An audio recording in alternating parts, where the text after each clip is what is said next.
Okay.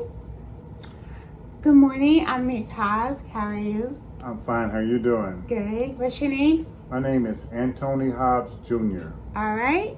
Today I'm going to be the social worker interviewing you this morning. Today I'm going to be asking you questions based on a specific drug use that is going to be over a specific population that deals with older adults between the ages of 65 and older. And with the specific drug use, I'm going to be talking about a treatment approach that deals with harm reduction.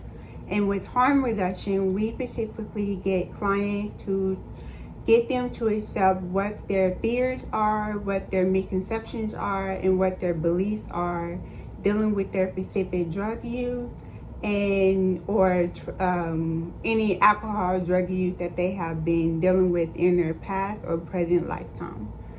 So dealing with your specific substance drug use, you have listed here on your treatment plan that your specific substance use drug is cigarettes. Can you tell me more about that? Yes, I smoked cigarettes once in my life. I started at a young age. I guess I was about 15 years old. My parents were having a hard time with their marriage, so I moved away out of the home and stayed with my grandfather and aunt in another town. And when I got there, the adolescents or the teenagers at that age were smoking cigarettes. Mm-hmm. And I had never smoked cigarettes before, but my parents had. And as a teenager, I had made a promise to myself that I would never smoke cigarettes because I knew that it led to cancer.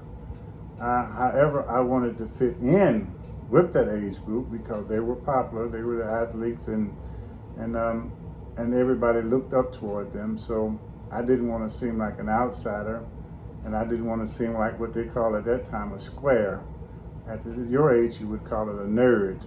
Mm-hmm. So I started to smoke cigarettes. They offered me one, and I smoked it just to be cool, just to fit in. And then I continued with that, and the next thing you know, I have a habit where I was wanting cigarettes, and then I started buying the cigarettes, and then I smoked them for a great length of time until I got grown and realized that I was doing something that I promised myself as a teenager that I would never do. So I decided to quit and let the habit go. Okay. You know, with smoking cigarettes, it's the leading cause of preventable deaths in the U.S. and 4.4 million U.S. smokers between the ages of 65 and older, and 8.4% of seniors are actually smoking cigarettes daily. With that being said, did you ever have any fears or misconceptions with the recognitions of smoking cigarettes growing up? Yeah, I did, because at that time the studies weren't as great as they are now. They would actually advertise cigarettes on TV commercials with the different brands where people would be smoking cigarettes. Also in the movies at that time, you would see cigarette smokers. That was a popular thing. And both of my parents smoked. And then my father actually had lung cancer from smoking, where now he has one lung and a half. At one point they said that he wasn't going to live, but with the grace of God and good surgeons, we were able to remove the cancer from his lung. So for sure after that, that was a big discouragement. Definitely didn't want to smoke a cigarette and didn't want him to smoke a cigarette again. At that time, I had quit smoking cigarettes, but he still wanted to smoke after they had cut his lungs and removed the cancer from him. So finally was able to get him to join in with me, which was to see the benefits of not smoking. Okay, I hope I answered your question. You did. That was perfect. So basically, I just wanted to do this interview to see how harm reduction is with treating clients on their specific drug use or alcohol use. So with smoking cigarettes, did you ever learn anything about psychoeducation groups or social support groups growing up, or even now today in the present? Yeah, Yeah, I did. I do know that there are support groups to help people that want to quit smoking, help them to stop smoking. But the first thing, you got to want to stop smoking, or you got to want to stop doing a drug in order to stop. But I didn't seek any support group because I wanted to stop. And I slowly weaned the nicotine out of my body. I would smoke maybe a half a cigarette and throw it away so that the nicotine would slowly decrease out of my body. That nicotine is a drug and it would make you want a cigarette. So I had to slowly reduce that nicotine out of my body in order to stop. Rather than smoking a whole one, I would smoke a half of one and then throw the rest of it away.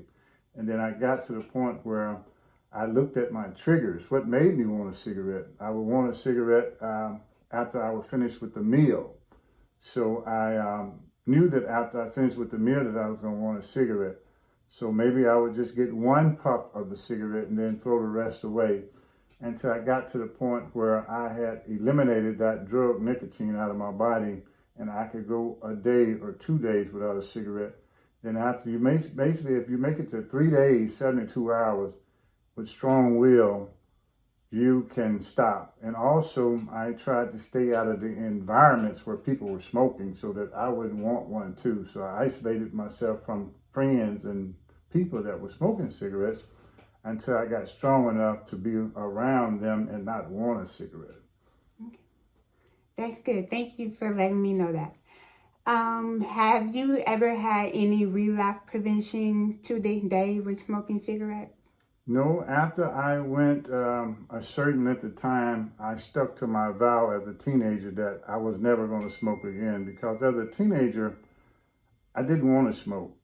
You know, I told myself that I would never smoke because I thought it was nasty, and I saw people smoking, and I just didn't like it. Like I say, my parents would smoke, and we'd be going on long trips, and I would ask my dad to please roll the window down so I could breathe. At that time, we didn't know about secondhand smoke could cause cancer.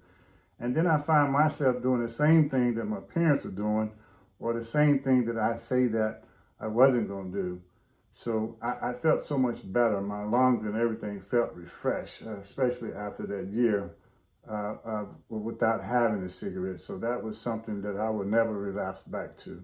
Okay. Well, thank you. That is all of my questions for today. Thank you for your time. It was my pleasure, Ms. Hobbs.